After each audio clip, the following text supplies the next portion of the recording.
Abra tua Bíblia comigo lá em Mateus capítulo 6.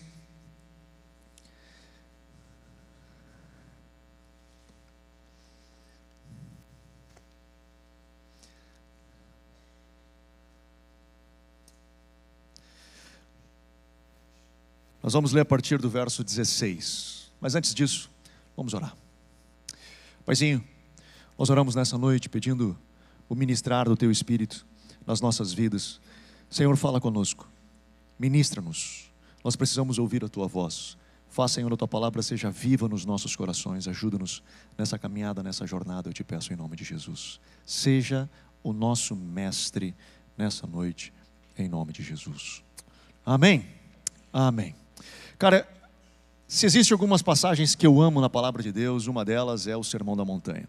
A pregação de Jesus, a primeira descrita pelo menos, né, acreditamos na sua totalidade, e algo sensacional. Eu tenho me debruçado sobre algumas séries para a gente fazer o ano que vem, e uma delas, se der certo, espero que dê, a gente se debruce sobre o Sermão da Montanha. Em algum momento a gente venha estar falando sobre ele. Eu sei que eu já retiro dele várias pregações, já fiz outras em algum momento, mas vamos ver como é que vai funcionar isso aí a partir do ano que vem, como é que vai ser.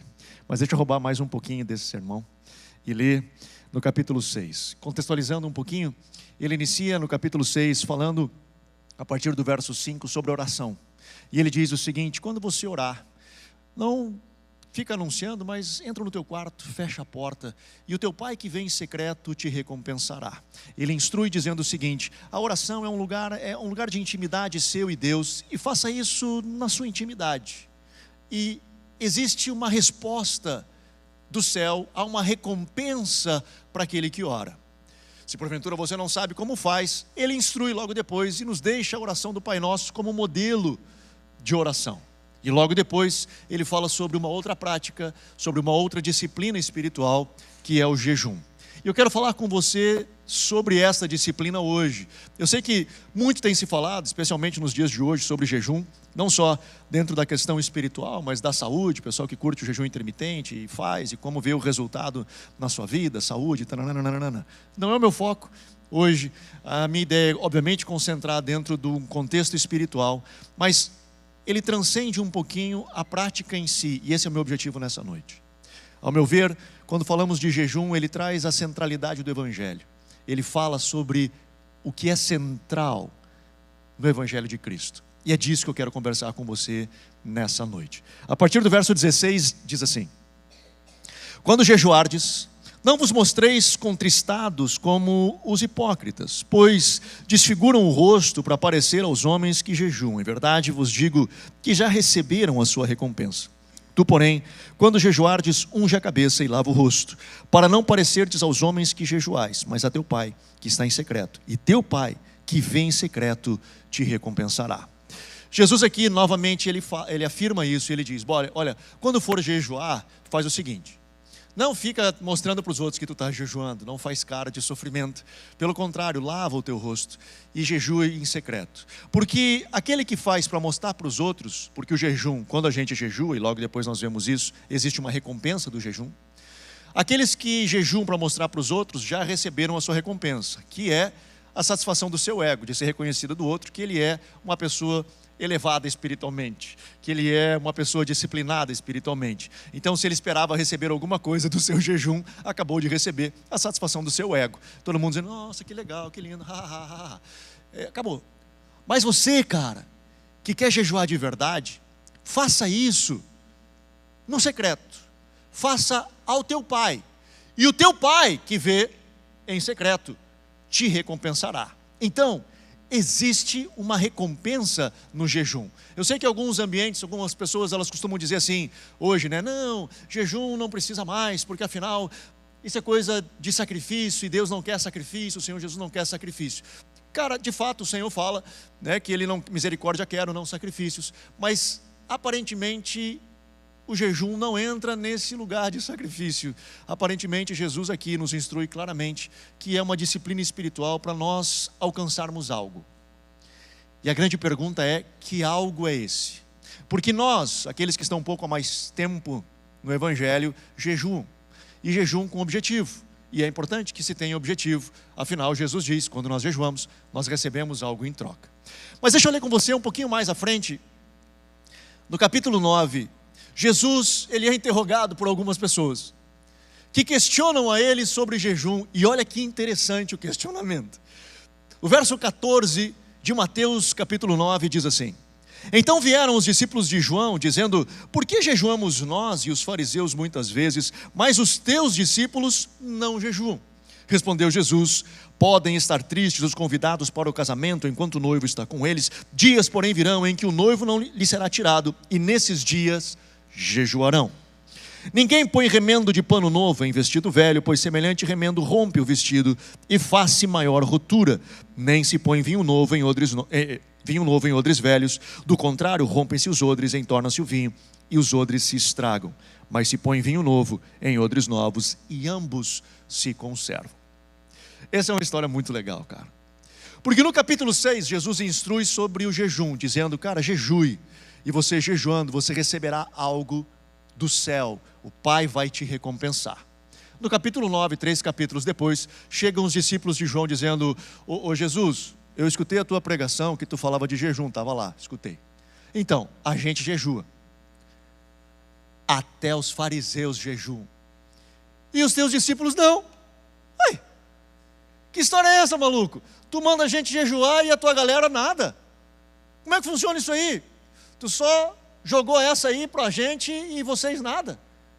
E aí Jesus responde dizendo o seguinte: olha só, ficariam tristes os convidados enquanto o noivo está presente? Não. E obviamente quando ele se refere a noivo, ele está falando dele. Ele, o noivo, da noiva, a igreja. Ele diz: para que jejuar se o noivo está? Jejuarão, haverá dias quando o noivo for tirado, e aí então haverá necessidade do jejum. Ou seja, Jesus está explicando aos discípulos de João a razão pela qual jejuamos, que é atrair o noivo. A gente jejua para atrair o noivo. Essa é a razão, a motivação pela qual eu e você devemos jejuar, que é atrair o noivo. Jesus diz: enquanto eu estou aqui, por isso que eles não jejuam, porque eu estou. Quando eu não estiver, eles devem de jejuar, para que eu com eles esteja, para que a minha presença esteja com ele, para que eles estejam próximos de mim. A resto da galera jejua, porque não tem. Eles não precisam, porque eles já têm a razão pela qual se deve jejuar. Mas Anderson, eu não devo de jejuar então, porque eu jejuo para trocar de carro. Eu quero trocar de carro, vou fazer um jejum para trocar de carro. Está errado? Não. Eu jejuo para que a minha empresa melhore. Cara, estou com um problemaço na minha empresa, vou fazer um jejum. E aí então, para ver a coisa acontecer. Deixa eu ser um pouco mais espiritual, estou meio capitalista. Olha só, eu quero jejuar para que meu casamento melhore.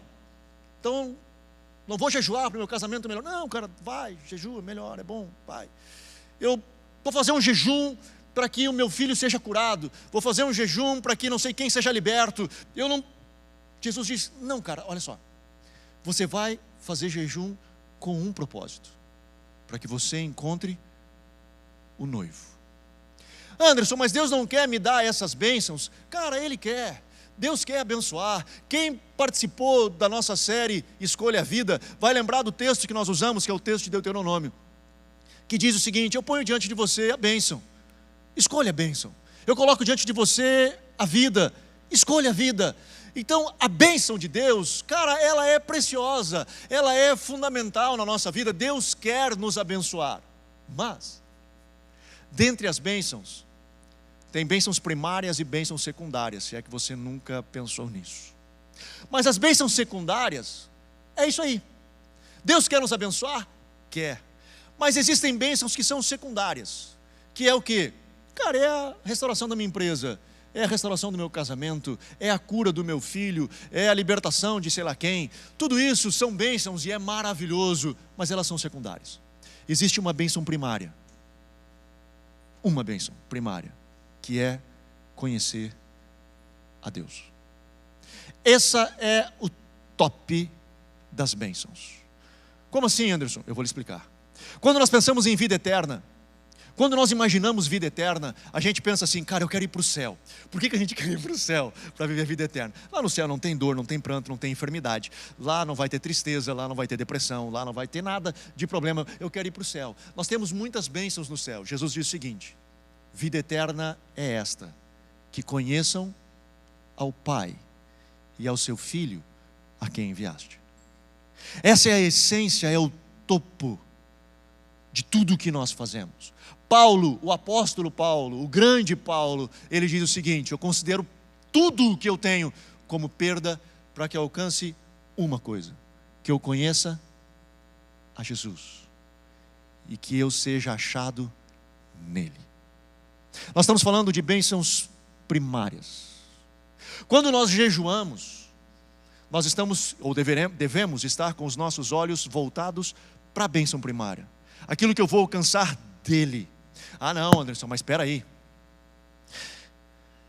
Na Bíblia diz o seguinte, que um dia Jesus instrui os seus discípulos e diz assim, não conseguiram expulsar um demônio, e aí ele diz, essa casta só sai com jejum e oração. Aqui, cara, não teve bênção primária não, aqui teve libertação. Eles jejuaram para ter libertação. É verdade, aconteceu isso aí mesmo, vocês me pegaram, é isso aí. Mais ou menos, vou explicar. O texto, cara, que eu estou me referindo é Mateus 17. Ali, o contexto da história, se você quiser ler, podemos ler, mas enfim, ela diz o seguinte, que tem um pai que tem um filho, o filho estava endemoniado, se atirava no fogo, na água, enfim, era um problema, e trouxeram os discípulos de Jesus que não conseguiram libertá-lo. Ele chega para Jesus e diz assim, Jesus, olha só, trouxe para os seus discípulos, eles não conseguiram libertar. Jesus ora, repreende o demônio, aquele menino é liberto, o pai sai feliz da vida, e ele chama os discípulos e diz, homens de pequena fé. Cara, como assim? Como vocês não conseguiram fazer isso? Se vocês tivessem uma fé como um grão de mostarda, vocês iriam a esse monte, nada seria impossível para vocês.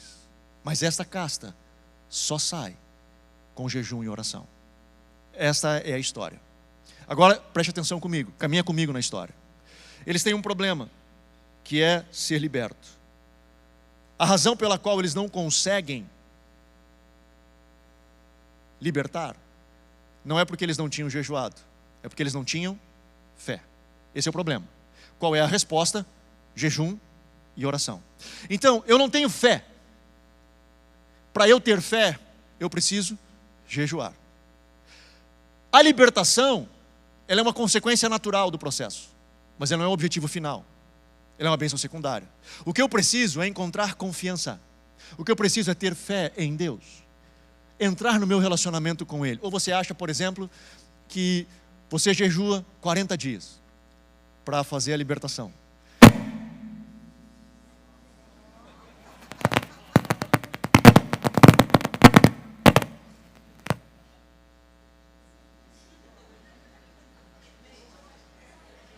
Preciso jejuar. Tem alguma libertação que precisa acontecer. O demônio se lançando. Acompanha comigo, voltando. Eu acho que é aqui esse negócio. Olha só. Ou você acha, por exemplo, cara, que você está diante de uma situação que tem que trazer libertação, aí você jejua, sei lá, 40 dias, chega lá, está lá a pessoa endemoniada, aí o demônio olha para você e diz, ih, lascou. Olha o maluco, perdeu 21 quilos. Não tem como a gente ficar aqui. O cara emagreceu pra caramba, mano. Não vai dar. A gente vai ter que vazar. Mano, ele não está nem aí para quanto quilo você perdeu, maluco. Nada. O que vai tirar ele dali é a autoridade que está sobre você. O que fazia com Jesus a libertação, e essa era a história de Jesus, cara, quando ele chegava, se vocês vão lembrar aquela história que os demônios vão nos porcos, Jesus chega do nada, eu ia passar aqui o negócio, ele chega do nada, e, e a galera diz, já? Nós sabia que ia ter que vazar, mas antes da hora, Jesus não tinha orado, não tinha feito nada. Ele disse, então é isso aí, vai ter que vazar. Tá, então podemos ir para os porcos? Tá, pode ir para os porcos. E eles vão para os porcos e dá-lhe. Meu irmão, sabe por que você vai jejuar? Não é porque você quer que pessoas sejam curadas, que pessoas... Eu acho que é pilha, talvez não.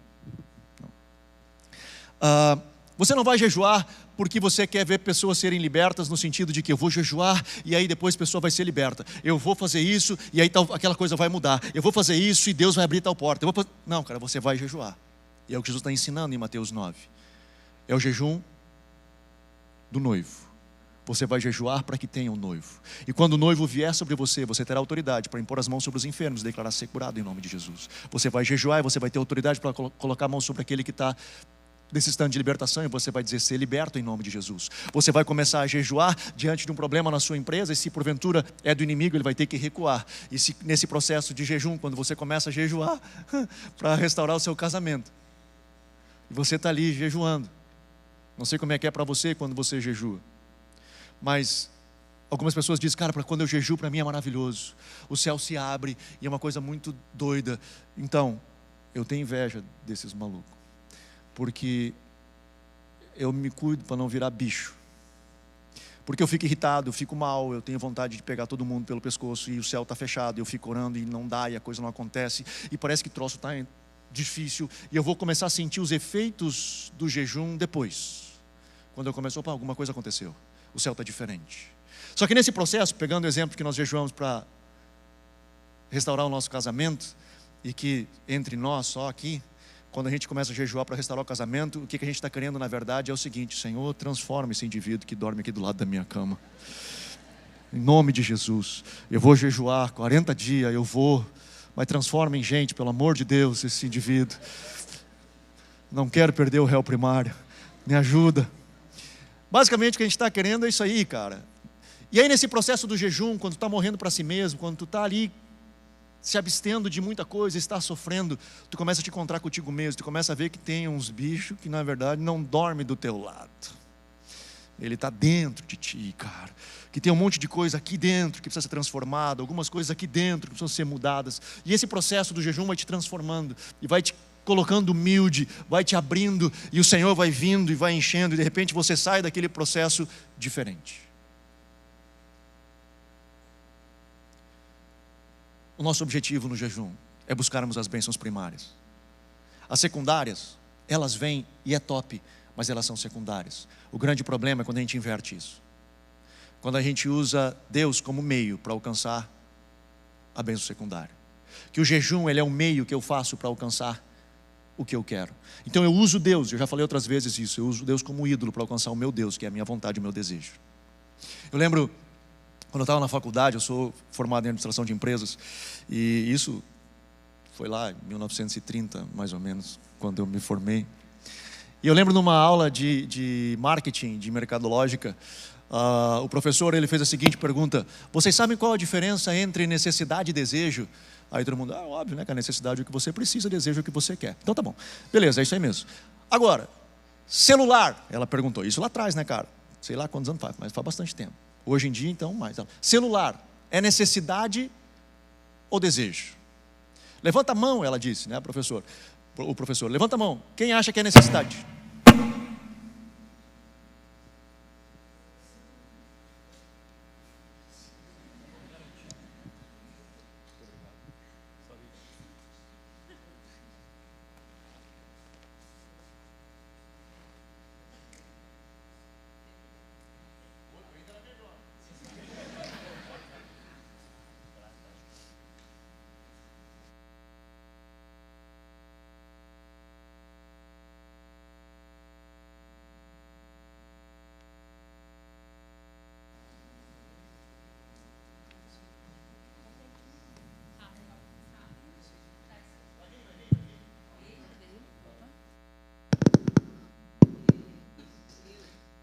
Muito bom, obrigado. Valeu, gurizada, são fera. Uma salva de palmas para a galera da mesa de som. São fera demais. O Jé está suando ali que não sabe onde recolher o suor, né, Jé? Deu certo, deu certo. Tadinho do Jé. Bate um nervoso, né, quando começa a dar errado. Meu Deus do céu, que botão que eu aperto, que botão. Voltando ao meu caos. Levanta a mão quem acredita que é necessidade. Cara, todo mundo levantou a mão. Ninguém. Claro, cara, óbvio que é necessidade. Naquela época, imagina hoje. Hoje em dia é um negócio muito engraçado, cara. Tu sai de casa sem celular, tu acha que está nu, né? Tu pensa, cara, estou nu, cadê? Né? Quando a Bel morava com a gente ainda, né? Estava aqui antes de viajar, Teve um dia, ela estava assim, em casa, assim, correndo para lá e correndo para cá, correndo para cá. O que foi, minha filha? O que foi? O que aconteceu? Eu preciso ir no banheiro, Mas vai logo. Delas, mas eu não estou achando meu celular. Eu não preciso, não sabia, né, que não sai. Não, fiquei pensando, vai que é um aplicativo que tu tem, né? Tu abre e faz download, 1 ou 2, tu aperta e... Não sei, cara, como é que funciona isso aí, né? Hoje em dia, sei lá, vai que tem, né? Algumas coisas, não sei. Mas, enfim, na época... Ela vai ver isso aí, acho que ela não vai ficar... Te amo, filha.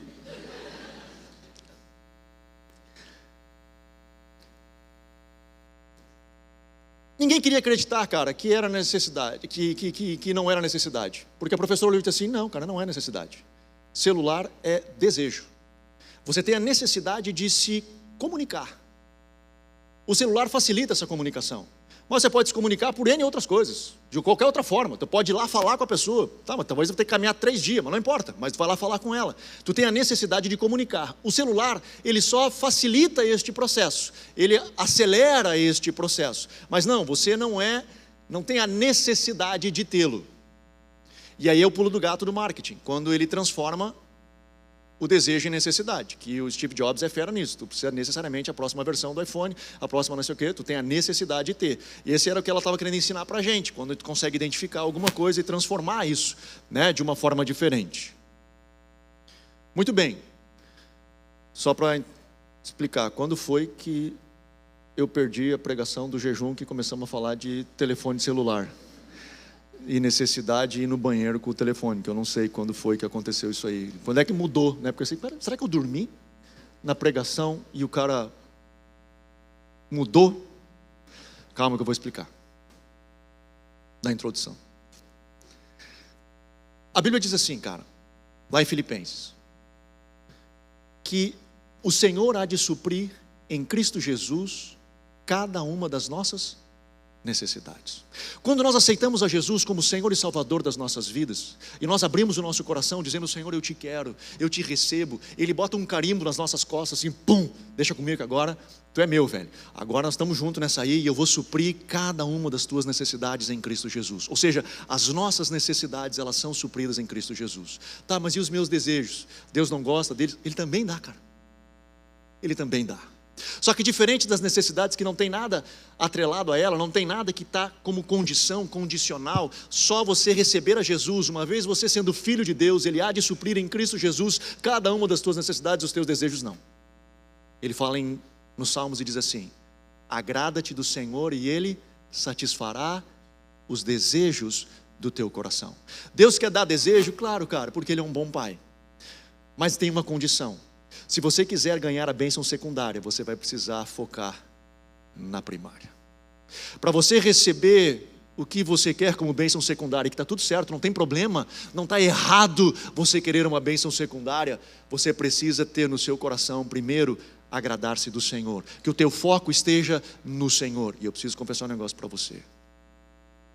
Quando você começar a se agradar em Deus, e de fato buscar ter o seu foco nele, um bocado dos teus desejos vão desaparecer. Porque muita coisa que antes para você achava que era necessidade, descobriu depois que é desejo, você vai ver que na verdade não é só uma futilidade do seu egocentrismo. É só alguma coisa que você quer porque o outro tem, porque o outro disse, porque não sei quem, porque qualquer coisa, e a nossa vida começa a ser desgastada ao redor de um bocado de coisa. E hoje muitos de nós estamos sofrendo com ansiedade, com um monte de problema, porque nós estamos rodando ao redor de desejos. E muitos deles fúteis, porque nós perdemos um negócio, a centralidade do Evangelho. Nós perdemos um negócio, que o nosso coração tem que estar voltado na bênção primária. Por isso que o jejum ele faz isso, que ele não mata só a gente, ele centraliza a gente no que realmente importa. Ele coloca a gente no foco do que realmente importa, de porquê nós estamos aqui. Cara, nós entramos por aquela porta com necessidades e com desejos, todos nós. Se eu perguntar para vocês aqui o que você precisa, vai ter uma lista. Todos nós temos alguma coisa que nós estamos precisando. Cara, alguma coisa nós vamos precisar. E não tem problema, não está errado isso, cara. Não tem problema a gente precisar de coisas. Não tem problema a gente desejar coisas. Não tem problema. Nós só não podemos inverter a bênção secundária com a primária. Nós só não podemos começar a usar Deus de amuleto, a Deus de ídolo, para alcançar o que a gente quer. E esse é um grande problema, cara, que nós vemos na estrutura da humanidade, não só do cristianismo, mas da humanidade em geral. E aí, cara, Jesus, ele encerra essa fala em Mateus 9, com o texto que nós conhecemos muito, quando ele fala: ninguém põe tecido novo, faz um remendo de um tecido novo em pano velho, ou ninguém coloca vinho novo em odre velho. O que ele está falando ali, a gente fica assim, tá, mas o que tem a ver com jejum isso? Porque é a mesma fala, é o mesmo contexto, ele está falando de jejum. E aí ele encerra jejum dizendo assim: quando o noivo não estiver, você vai jejuar, porque afinal ninguém coloca remendo novo em pano velho, ninguém coloca vinho novo em odre velho. O que tem a ver esse negócio com jejum? Parece que, de novo, dois discursos diferentes. Se a gente separar, o que não deve, mas se a gente separar esse discurso, pegar só essa parte do tecido e do odre, separar isso, acredito eu que todos nós aqui que conhecemos um pouquinho desse texto, nós vamos ter a mesma conclusão desse texto, que é a seguinte: não tem como você receber o novo tendo a mentalidade velha. Não tem como você alcançar o novo pensando das velhas formas. Não tem como você avançar para o novo de Deus se você continua com as velhas estruturas. O vinho novo de Deus precisa de um recipiente novo, uma renovação de mente, uma nova forma de pensar. E está certa essa interpretação, é assim mesmo que deve de ser interpretado. O que tem a ver com jejum isso? E é aqui que Jesus vem. Lembra do início da fala?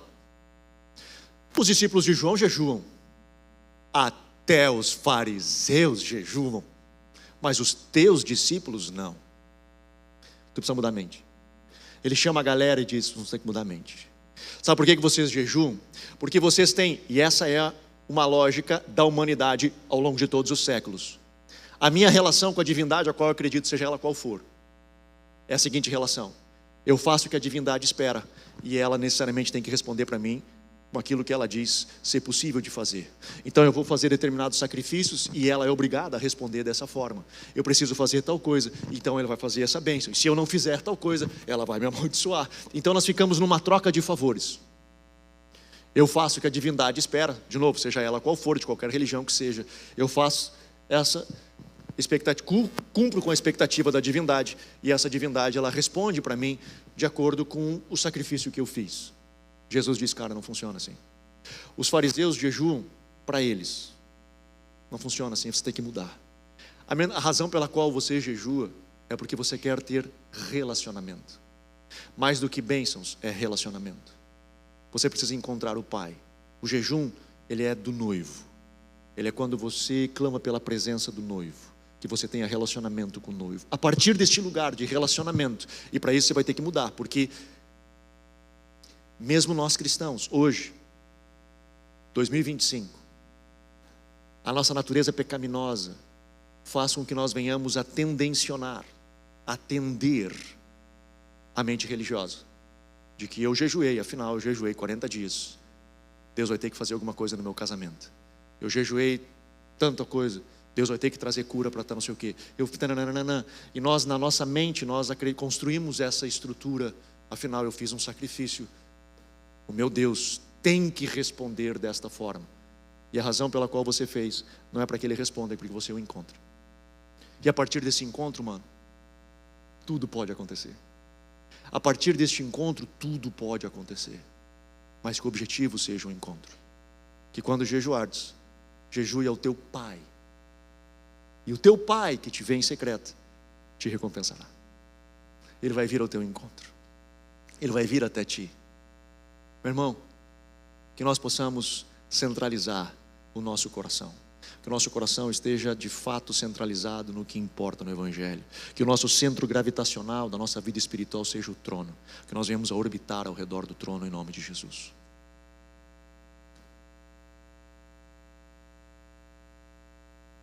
Que nós não venhamos a ser cegados pelas luzes desse mundo. Que nós não venhamos a ser embriagados pelos desejos dessa terra, mas que Cristo, a luz, seja que brilhe, brilhe mais forte, a ponto de cegar qualquer coisa e que os nossos olhos estejam voltados nela. Assim como Paulo, quando tem um encontro e essa luz o deixa cego para qualquer outra realidade desse mundo por 3 dias. Que assim possamos estar diante do Senhor os nossos olhos nele em nome de Jesus. Amém?